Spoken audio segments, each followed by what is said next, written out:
diangkat menjadi rasul. Siapa yang ngangkat? Gubernur atau ketua daerah rumah wanita? Oleh Allah yang kuasa. Allah itu siapa, Mak? Pencipta alam semesta. Itu lagu ibu-ibu dulu, mengajarkan sejarah Nabi. Sekarang apa lagu-lagunya ibu-ibu? Modern mereka, sarjana, istri pejabat, tapi tidak tahu sejarah Nabi. Apa lagunya ibu-ibu sekarang? Yuk, yuk ayo. Yuk ayo, yuk ayo. Apa itu ayo ayo? Ayo apa? Ayo apa? Putar ke kiri nona, putarlah ke kanan, beleng-beleng. Apa itu? Apa gunanya itu lagu-lagumu itu? Putar ke kiri, putar ke kanan. Apa? Katanya majelis taklim, tapi lagunya tidak mendidik. Sudah 3 tahun majelis taklim, seragamnya 4. Olahraga depannya lakinya orang. Dia di depan sebajunya sempit. Bapak-bapak di belakang, di depan ibu-ibu 1. Bapak-bapak di belakang 2. Ini kelakuan majelis taklim ini begini. Ketawa ibu-ibu karena ibu begitu toh. Kalau 17-an apa lagu-lagu seperti itu? Mesti dari kecil sejarah Nabi kita ceritakan. Itu dulu ibu saya kepada saya. Sekarang kepada anak saya bikinkan lagu supaya dia tahu anak Nabi. Anak saya namanya Cek, saya ajari. Cek, nah nyanyi nak. Anak-anak Nabi ada 7 orang, 3 laki-laki, 4 perempuan. Pertama Qasim, Abdullah, Ibrahim, Zainab, Rutkaya, Ummu Kalsum, Fatimah. Ibunya bernama Siti Aminah.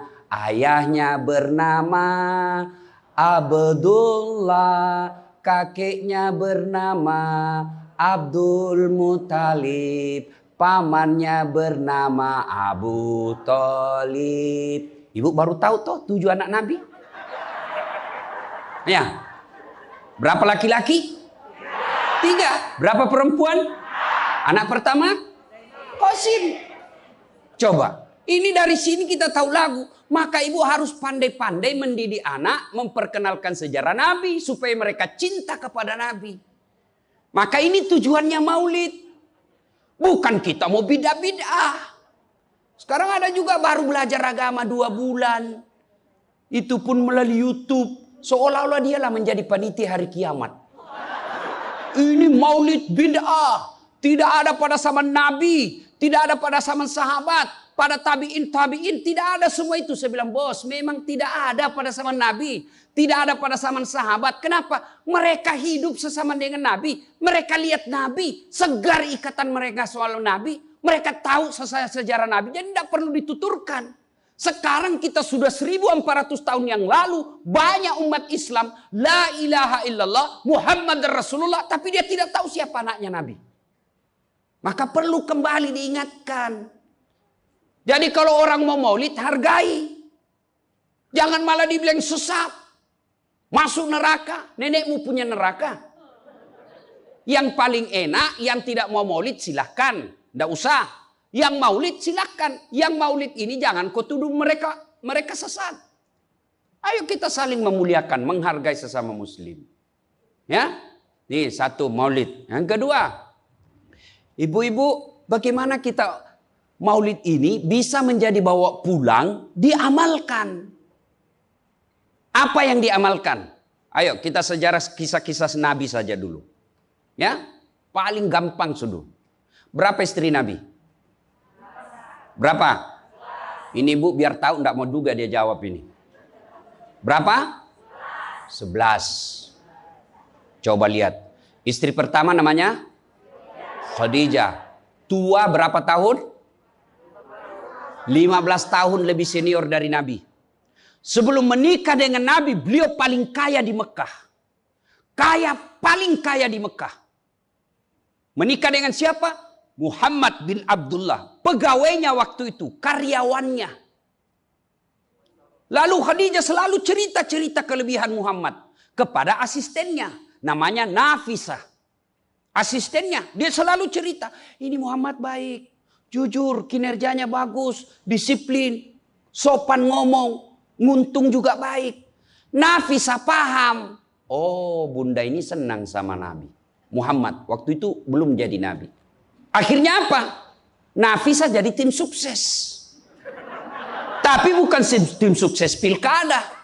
Disuruh bikin baleho 10, cuma 5 dia bikin. Hilang 5. Ya kan? Ini Nafisa datang kepada Muhammad. Muhammad, bagaimana kalau ada perempuan suka kamu? Alhamdulillah. Tapi ini perempuan lebih senior dari kamu. Tidak ada masalah. Lebih tua 15 tahun. Tidak ada masalah. Tapi dia sudah 2 kali janda. Tidak jadi masalah. Tapi dia bosmu. Tidak jadi masalah. Yang jadi masalah, benar tidak dia senang sama saya? Kata Nafisa, tenang mas bro. Saya punya urusan. Jangan lagi cari dah hadis mas bro. Tidak ada. Lalu datanglah Nafisa kepada Khadijah.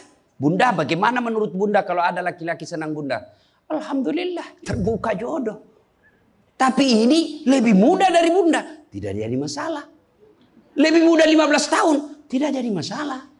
Tapi dia anak buahnya. Tidak jadi masalah. Yang jadi masalah, benar tidak dia senang sama saya? Kata Nafisa, tenang bunda, saya punya urusan. Ini namanya tim sukses yang tidak mempermalukan kedua belah pihak.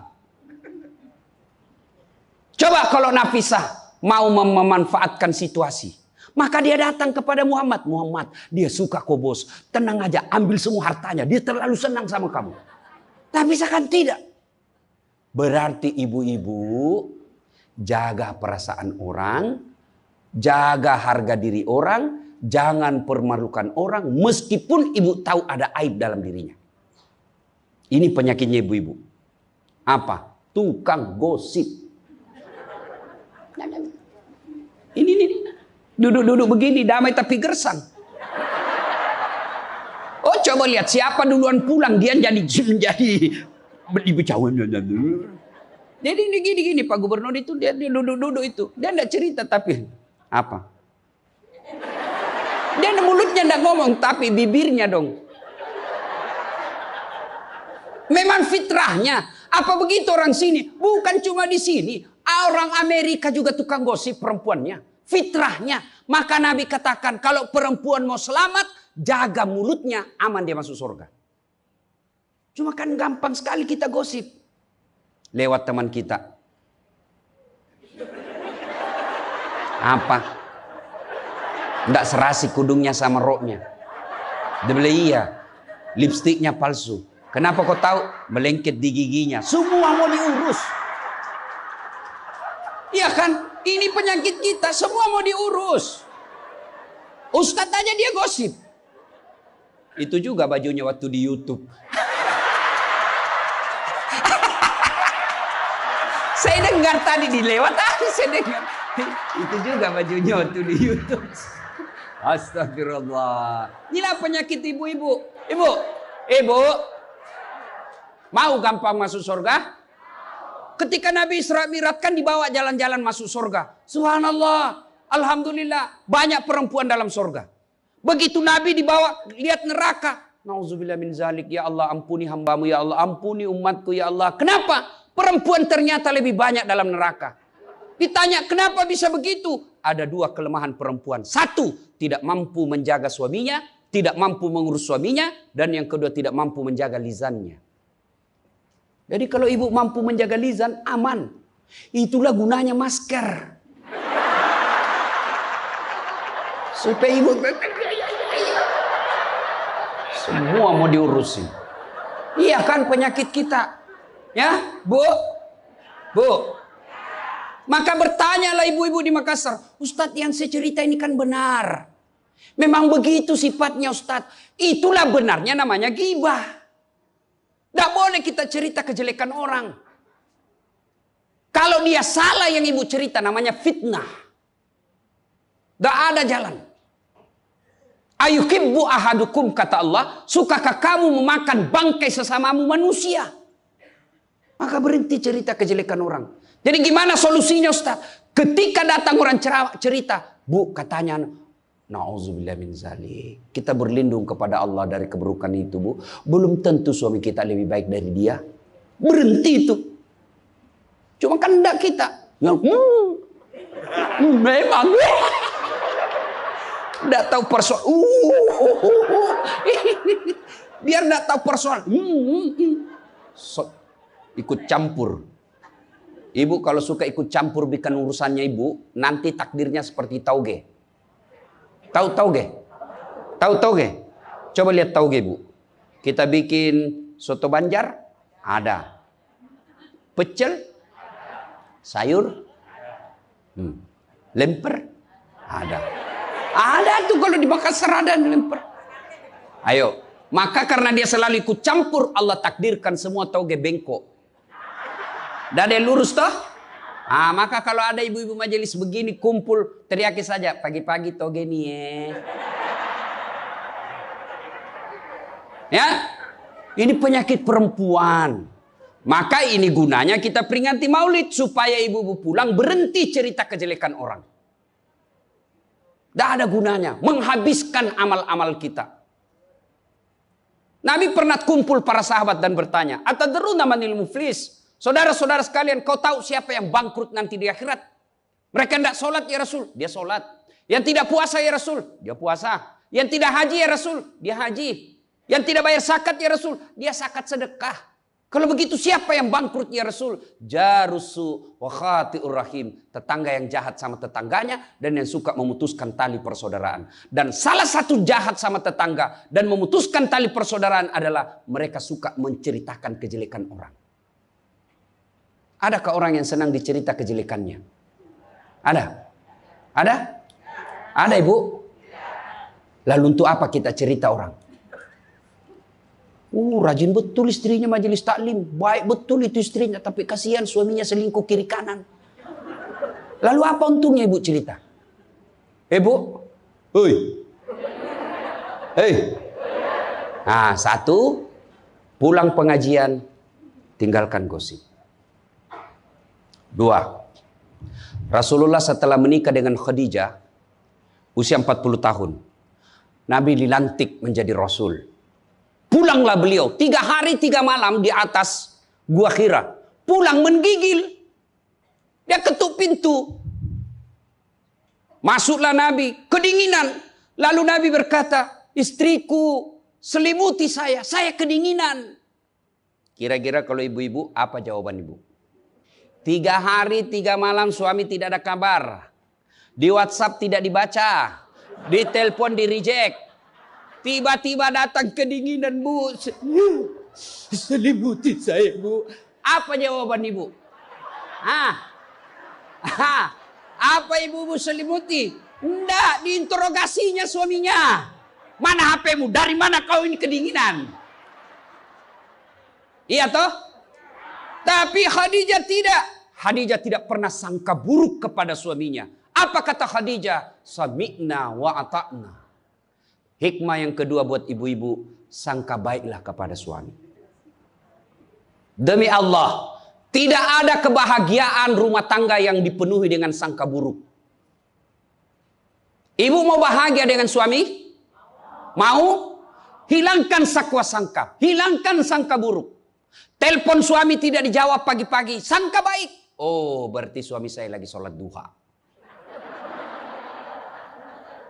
1 jam kemudian ditelepon, belum dijawab juga. Oh, berarti suamiku lagi meeting dengan gubernur. Telepon lagi siang-siang tidak jawab. Oh, berarti suamiku lagi sholat berjamaah di masjid. Sore ditelepon tidak dijawab-jawab.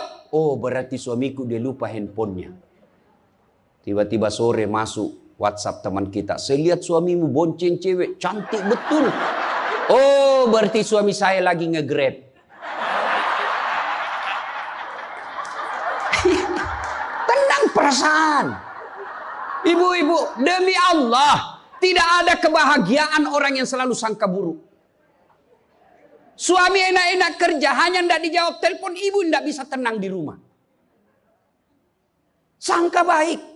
Orang yang sangka baik, rumah tangganya pasti tidak bisa bahagia. Saya kasih contoh. Kasih contoh ibu. Suami istri 7 tahun tidak punya anak. Di tahun ke-8 dia pergi ke ahli kandungan, periksa istrinya. Wih, alhamdulillah, kata dokter, ibu sudah terlambat 2 bulan. Senang betul. Dia teleponlah suaminya, Pak.